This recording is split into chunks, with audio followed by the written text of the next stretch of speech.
Welcome to Honeybee. Don't forget to like, subscribe, and hit the bell. Real stories of love, lies, and betrayal, where every truth stings. Let's begin. My name is Daniel, and if you had asked me a year ago, I would have sworn I had the perfect marriage. I truly believed in us and thought we were rock solid.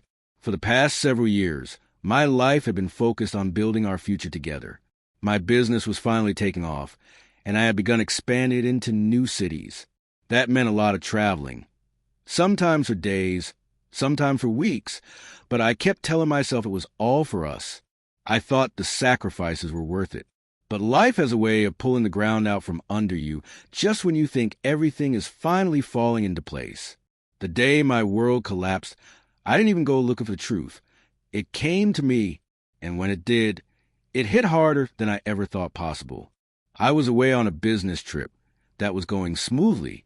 Meetings had been productive, deals were nearly finalized, and I was already thinking about coming home to spend some much-needed time with my wife. I was tired but satisfied, knowing that every late night and early morning was meant to build us a better life. Then my phone rang that afternoon. It was Mark, an old friend, but his voice didn't sound like his usual self. He sounded hesitant, almost uneasy.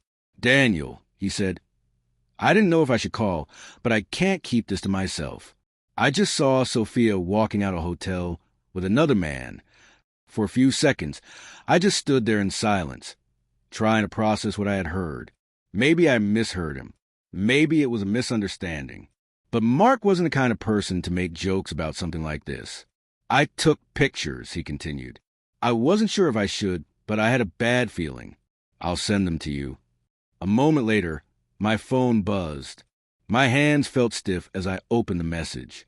And there it was, Sophia, my wife, walking out of a hotel lobby with some man right beside her. I didn't scream. I didn't call her. I just stood there, staring at the photos, refusing to believe what I was seeing. "You still there?" Mark's voice pulled me back. "Yeah," I said quietly, forcing myself to sound calm. "Man, I didn't want to be the one to tell you, but you needed to know." I wasn't angry at Mark. If anything, I was grateful. He didn't owe me this, but he told me anyway. Deep down, I knew he was right. I needed to know. But now that I did, what was I supposed to do with it? I came home earlier than planned. I didn't text or call ahead. Just walked through the door. Sophia was in the kitchen, humming softly as she chopped vegetables. She turned, saw me, and smiled. "How was your trip?" she asked lightly. I forced myself to stay calm, nodded as if everything was fine, and gave her a casual answer. I watched her closely, waiting for the right moment. Then, when she least expected it, I said, "Unlock your phone." The room went completely silent. Her smile faded, and the air suddenly felt heavy. "What? Why?" she asked, forcing a small laugh like it was a joke. But I saw her fingers twitch. I didn't answer. I just kept looking at her. "Daniel, this is ridiculous," she said, shaking her head. "Unlock it." My voice was calm but firm. She crossed her arms, trying to act offended. "You don't trust me? After everything?" Still, I didn't argue. I simply reached for her phone, held it between us, and said, "Unlock it now, or I swear I'm walking out that door and not coming back." For a long moment, she didn't move. Then her hands began to tremble. She took the phone from me, hesitated, and finally unlocked it. The first thing I saw was a string of unread messages, some from saved contacts, others from unknown numbers. I opened one, then another. Everything was there: explicit texts, photos, videos. Things I never imagined my wife sending to another man. What hurt the most was realizing that some of those pictures were the same ones she used to send me. Photos meant to remind me of what I had waiting at home. Now I knew she was sending them to someone else, too. I scrolled through hotel bookings, late-night chats, even messages about me. How I was too busy. How she thought I'd never notice. How she felt free to do what she wanted because I trusted her. I kept reading until I couldn't anymore. I needed to see it all. Sophia collapsed onto the couch, crying into her hands, her sobs filling the room. "I'm sorry," she choked out between tears. "I was lonely. You were never home. I didn't mean for it to happen. I love you. Please just let me explain. But I didn't react. I took screenshots, sent them to myself, and calmly set her phone back on the table. I don't need to hear your excuses, I said, my voice colder than I had ever heard it. Then I went to the bedroom and began packing, clothes, documents, everything I needed to leave for good. I moved into a temporary apartment, blocked her number, and told her that anything she had to say could go through my lawyer. I filed for divorce immediately. She had acted on impulse. I acted with clarity. Everything was handled through legal channels. I refused to sit in a room with her pretending there was anything left to fix. For the first time in months, I could finally breathe. The pain didn't go away overnight. I didn't wake up the next morning magically healed. But I had a choice: sit in the pain or turn it into something productive. I chose the latter. I threw myself into my business with relentless focus. The expansion I had planned, I made it happen.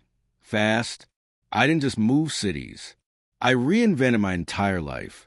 Months passed, and one morning, I looked in the mirror and barely recognized a man staring back. Stronger, sharper, wealthier. By the time the divorce was almost final, I realized I felt nothing for her anymore. No anger, no sadness, no love, just indifference.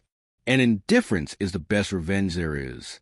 Months later, after I had built a new life in another city, she showed up. It was late at night. I had just finished work when I heard a knock at the door. When I opened it, there she was, Sophia, standing under the porch light, her eyes red and swollen, tears streaking her face. And then I saw it, her stomach, round, pregnant. She broke down completely, telling me she had made a mistake. She had spent months crying herself to sleep, wishing she could undo it all. She begged me to give her another chance, swearing she had changed. And then she said it, "Daniel, this is your baby." She said it like it was her trump card, like those words would pull me back into her arms. I let her finish. Every tearful apology, every desperate promise. Then I looked her in the eye and said, "All right, let's get a DNA test." Her face changed instantly. The tears stopped. Panic set in. "What? How could you even ask me that? You think I'd lie about this?" I stayed silent, just watching her. She kept talking, accusing me of being cruel, saying I was punishing her, saying I should trust her like I used to. And that's when I knew. If she had nothing to hide, she wouldn't be fighting so hard. "If you won't take the test," I said calmly, "then I have nothing more to say to you." And I closed the door. But she wasn't done. Months later, I was served with court papers. She was suing me, accusing me of abandoning her and our child. In court, she played the part of the broken-hearted victim perfectly. Tears, sobs, dramatic pauses. To anyone who didn't know the truth, she looked like the betrayed wife. But I wasn't the man she used to manipulate. I had money, resources, and the will to fight. So I hired the best lawyers in the city, the kind who made their careers dismantling manipulative spouses in court. The trial was brutal. My legal team tore apart her story piece by piece. Her affairs, her refusal to take the DNA test, her lies. Every time she twisted the narrative, they countered with hard evidence. By the end, there was no doubt who she really was. The whispers in the courtroom had turned against her. The judge didn't just rule in my favor. He issued a cease and desist order, forbidding her from ever contacting me again. She had tried to destroy me, but in the end, she destroyed herself. Walking out of that courtroom, I realized I no longer pitied her. I was just grateful I never let her back into my life. This entire experience taught me one thing: never let guilt or manipulation make you question your worth. When someone shows you who they are, believe them. I ignored the warning signs, and I paid the price. But when I finally walked away, I never looked back. And that was the best decision I ever made.